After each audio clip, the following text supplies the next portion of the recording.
Hello and welcome to part 11 of the Fantasy version walkthrough. In this version we are going to get the Ninja Key. And in order to do that, first we go to Time City and we make our way south back through Quarantine Land, which you may remember from the main game. We obtained the Pirate Key some time ago, but we haven't used it to open that gate yet. Very useful to get to the daycare. That there is an example of a active dark den, so that's when we actually find a Pokemon. You can have two Pokemon and you fight it, and it has between 1 and 6 stars. Anyway, really cool, but we'll focus on the main aspect of this story. And also here is a type expert. This one's fighting. You have to fight them with the same type, and then they'll give you the plate, the Arceus plate of that type.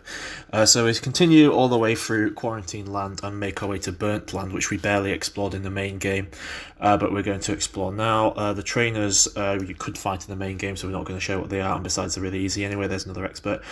We just sort of make our way through that, and we'll make our way to this gate, which you need the Queen Key, which we quite luckily have, obviously. So then we make our way into the real area, Feather Spire. This is the post-game area, where we can start our quest for the Ninja Key.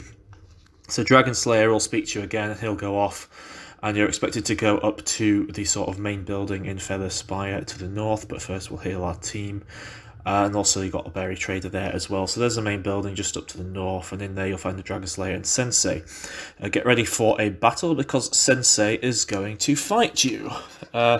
He gives you some time to prepare, and he will then instigate a battle with you. So, who does he have first? Pangoro. Pangoro is quite easy to deal with if you have a fairy type. Otherwise it's obviously weak to flying and the usual things that dark and fighting type are weak to. It carries Drain Punch, but be careful with some of the fairy types because it also carries Bullet Punch, so if it's a frail fairy type you might be in a bit of trouble. Luckily Hattie's pretty bulky and we managed to Dazzle Gleam and knock it out. So that bit was fairly easy to do. Diggersby is next. This particular Diggersby carries huge power. So it's quite high in the attack department. We send out Lilypad to deal with it that way. We go for the Giga Drain because we know it outspeeds, so we can get a bit of health back. Also carries Fire Punch to deal with some of the types, but we take care of it in about 2 hits, so that wasn't too difficult. Heals up that way. 2 cannons next. We don't have a massive counter for the flying type apart from Dog's Thunderfang.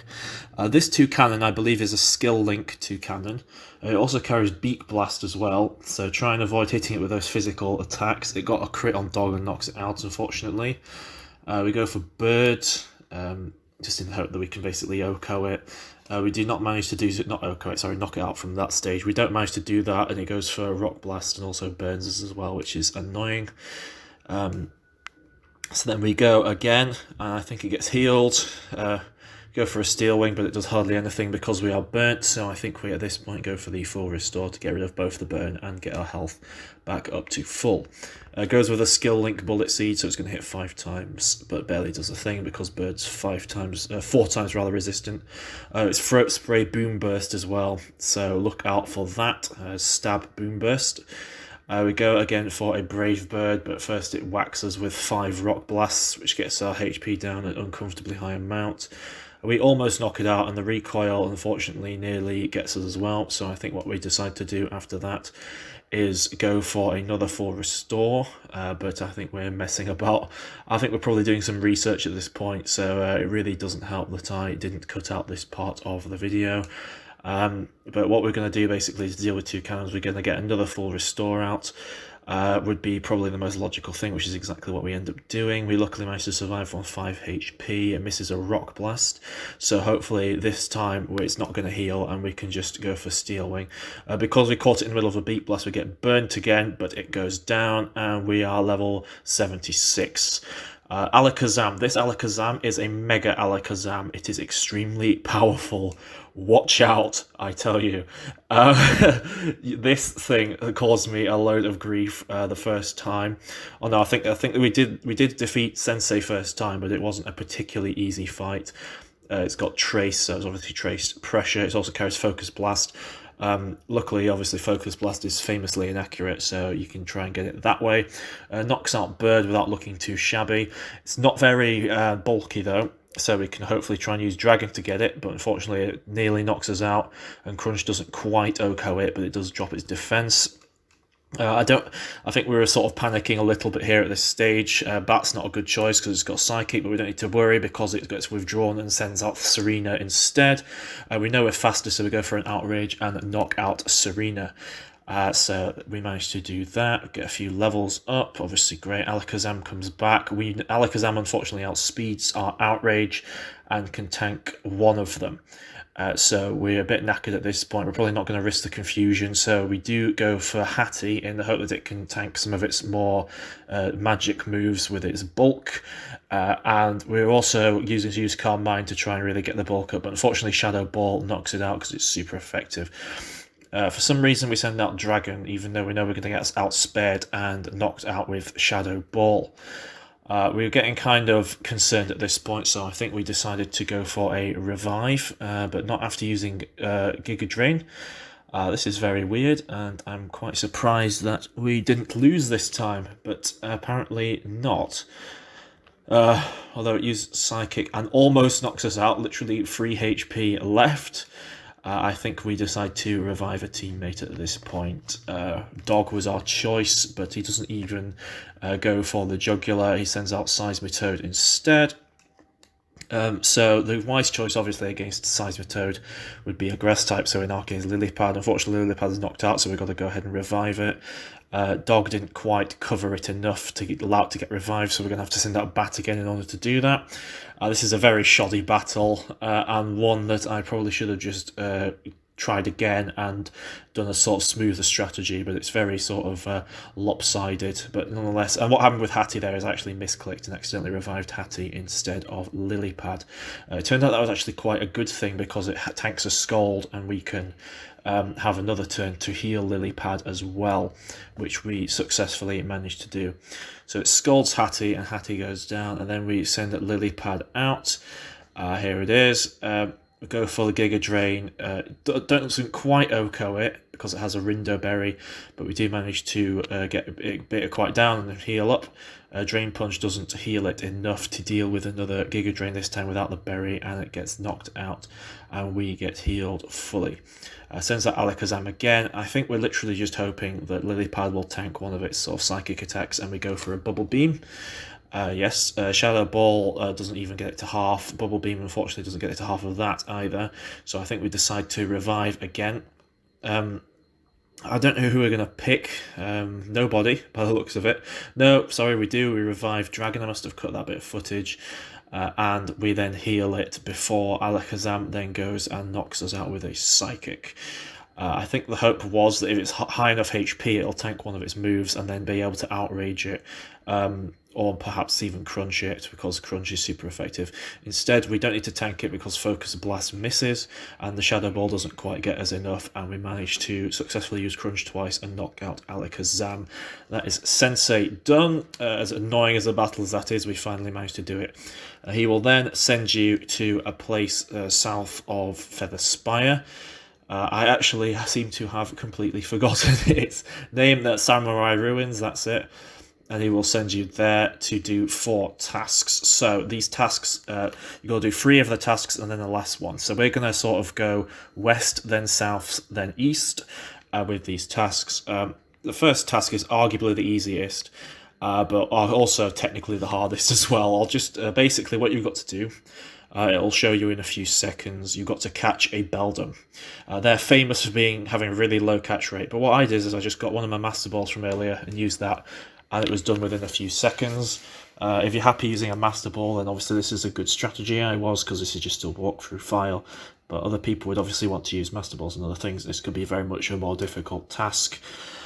The second task is to go down south and sort of make your way through this map. There's a few trainers and you're not allowed to use items in your bag. What you can do is if you spray a repel before, you'll be able to reuse it. So that's quite useful as well. And I also don't think you can save during this period either, but you might be able to get away with quick saving. So try that, although I think what I'll probably do is by the time this version 2 comes out, I'll disable that because I'm cruel. I haven't commentated which the Pokemon are, but you can see what they were on the screen. This trainer has a Sunflora and Yanmega. I managed to commentate that one. And you just stand on the tree symbol and that's the challenge done. At this point we go to the east and fight this trial. So this is where the Dragon Slayer was at the free trials, and this is the Dark Sigilif. Same strategy as always with the Dark Pokemon. You have your Haze user up front and have a Pokemon that hits decent on its second one. So we went for Dog and Bat. We went for the Haze, which we managed to tank its first Air Cutter, and now it has very low stats, or rather normal stats. Jolteon's its first ally, and what we decide to do is go for, I believe that was a Nasty Plot, but I could be wrong on that one, and we switch out Bat because obviously it's vulnerable to Electric, replacing it for Dragon, who is resisting Electric. Goes for the Toxic and also Heat Wave. Heat Wave's barely done anything because of Flash Fire and because Dragon resists Fire. Toxic Poison's there, though. Flamethrower after a Nasty Plot will almost definitely knock out Jolteon, because it's not the bulkiest, and also it's Nasty Plot, so it's going to hit high anyway. It goes for Thunderbolt, doesn't quite get it, and then it does Air Cutter, and Thunderbolt indeed one-hit KOs Jolteon, so that's one down. We use Dragon's Turn to heal, we go for the Crunch, and I think we also use Dragon's Turn on this one to heal Dog as well.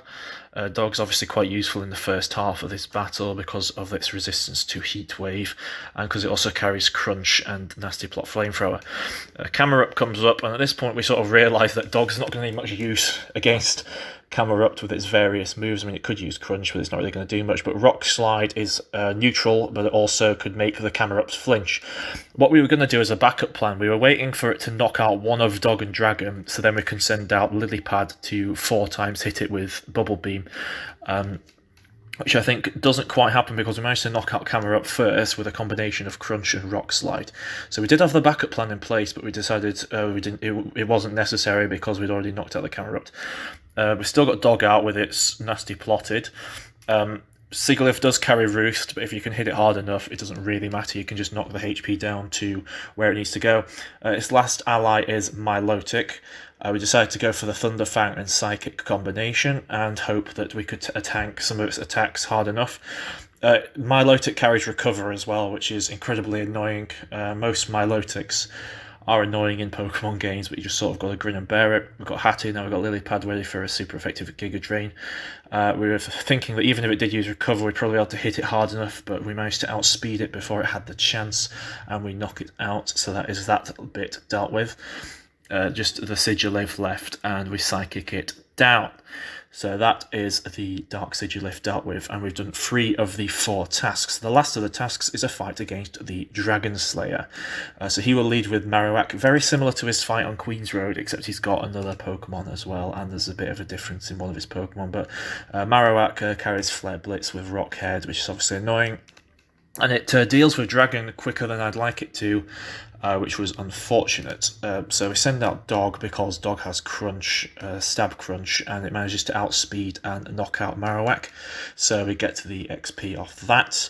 Next is Persimmon. Persimmon we dealt with fairly well with Hattie last time, so that's exactly what we're going to do this time. And as you're about to see, that's exactly what happens. It's absolutely no issue for Hattie, especially even with those defense drops. And it goes down. It was a crit, but it didn't need to be because Psychic just absolutely obliterates it. Excadrill is his new one, so we decide to send out Lilypad because of the super effective Bubble Beam, which we use first. It uses Earthquake, which can't really do that much to a Water Grass type. It doesn't even hit down to half, but it does reduce speed. We go with the Giga Drain only because it will heal Lilypad, and it's a neutral move anyway. And Earthquake drops it down a bit more. We go for another Giga Drain to heal it more, although we could have used Bubble Beam as well. It would have been quite similar, but not healed. We get the XP off Excadrill. Excadrill can be fairly dangerous if it goes with its Swords Dance combination. Next up is Absol. This is a Mega Absol. It also carries some sort of lethal Swords Dance Sucker Punch thing. But what we decided to do is send out Bat and use Leech Life to get it down to half. So all we've got to do is tank one more of its attacks with the fairly bulky Bat, which we don't manage to do because its Sucker Punch crits us and we go down. Our next best choice is probably Bird because of its fairly high defense, but then it goes for the max potion. We hit it with Brave Bird, but the recoil hits an annoyingly high amount, but the Night Slash barely does anything. We Brave Bird and it goes down. So the next up is Vaporeon, that infamous Vaporeon that kept healing. In this one it is not as bad, but we go with the same approach for that. We go Giga Drain, knocks it down to just over half. Vaporeon goes for the Aurora Beam. Now this Vaporeon, if I'm not mistaken, it doesn't stay on the field for long because I think he switches it out on the next turn. Just as we're about to knock it out, it goes for Dragapult. We go for the same strategy with Dragapult as we did on Queen's Road, where we basically send out Hattie and pray that it doesn't go for Phantom Force. It didn't do it last time, it just kept using Dragon Dance. This time it's using Dragon Dance as well, but also it decides to go for a Will-O-Wisp, which Hattie's laughing because it's a magic attacker, and Will-O-Wisp only does a bit of the burn, only does a bit of damage and doesn't affect the attack like it would do for a physical attacker.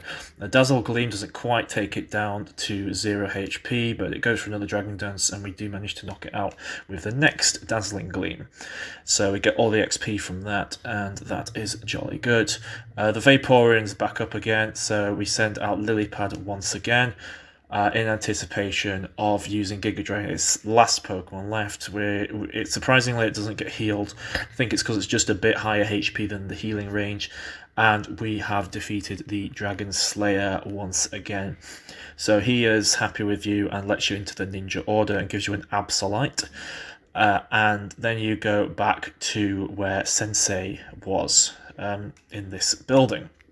You talk to him again, and he tells you the sort of main mission where you're supposed to go to Angel Steps and defeat the leader of the Arbok Eye Gang.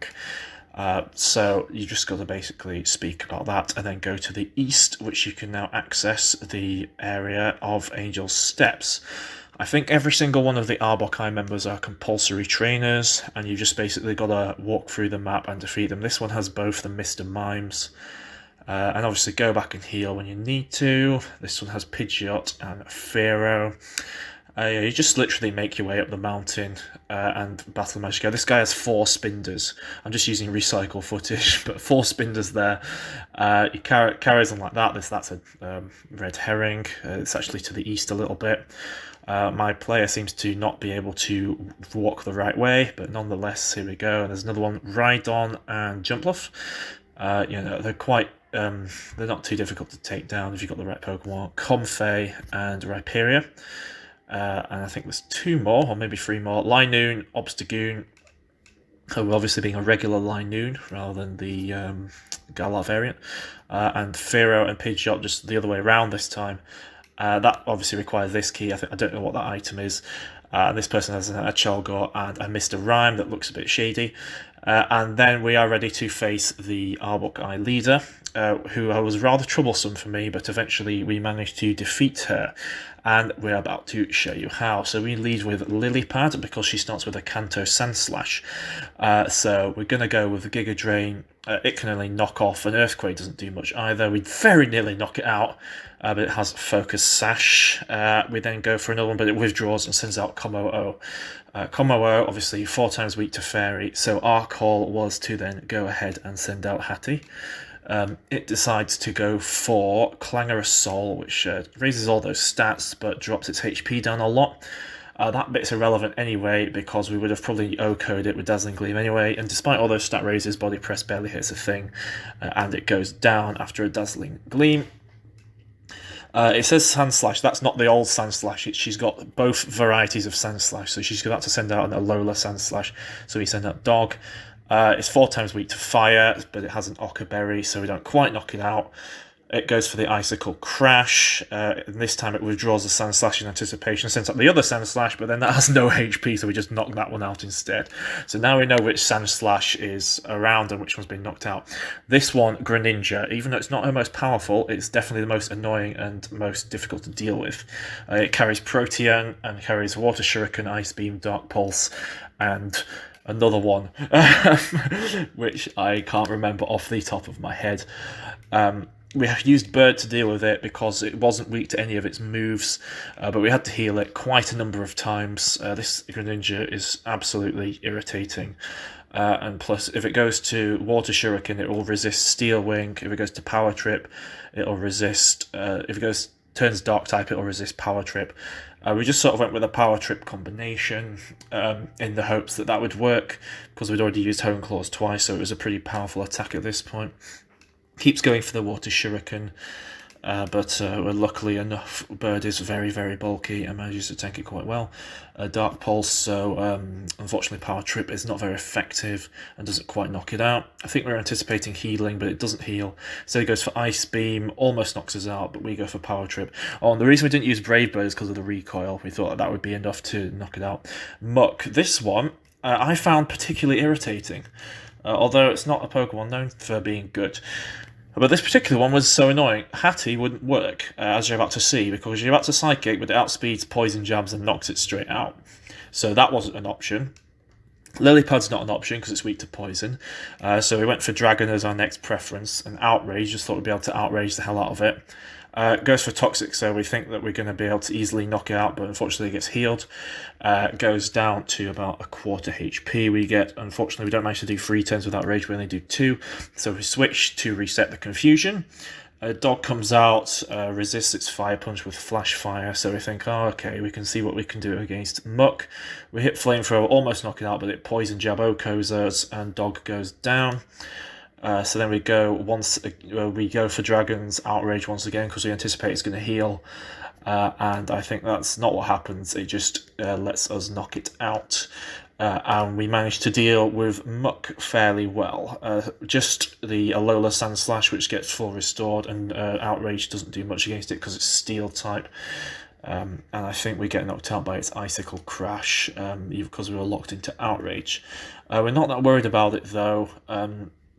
I think our plan is to heal Bird and use Steel Wing on it, or something like that. It goes for the Swords Dance, and I think at this point we're not worried because we can Bubble Beam it, but we did outspeed and nearly knock us out, but nonetheless we tanked it and knocked it out with Bubble Beam. Last one left is Heracross. This is a Mega Heracross. But it's still 4 times weak to flying. It's a skill link. It has skill link if you've forgotten. We just let it sack Lilypad and we healed Bird in that turn, ready for it to use a 4 times effective Brave Bird. So that is the sort of thing we went for, and that's exactly what we did. Skill link Rock Blast hits a fair amount, but nowhere near enough, and we managed to OHKO it with Brave Bird. It goes down, and finally we have defeated the Arbok Eye leader. So she'll talk for a bit and basically gets arrested by the Dragon Slayer after giving you a Heracronite. You haven't quite claimed the key yet. In order to claim the key, you've just basically got to use the broomstick and fly back to Feather Spire and go to the building with Sensei in, which we are about to do. Just obviously up to the north there. We thought we'd heal first, obviously, because that battle took it out of us. And we just go up to the north to speak to Sensei, and he will eventually give you the ninja key. So that was a lot of battling and a lot of walking around, but eventually we managed it, and we also get to claim ninja stars and use the ninja shop as well. So that was part 11 done. I will see you again in part 12 for the next key. Thank you very much.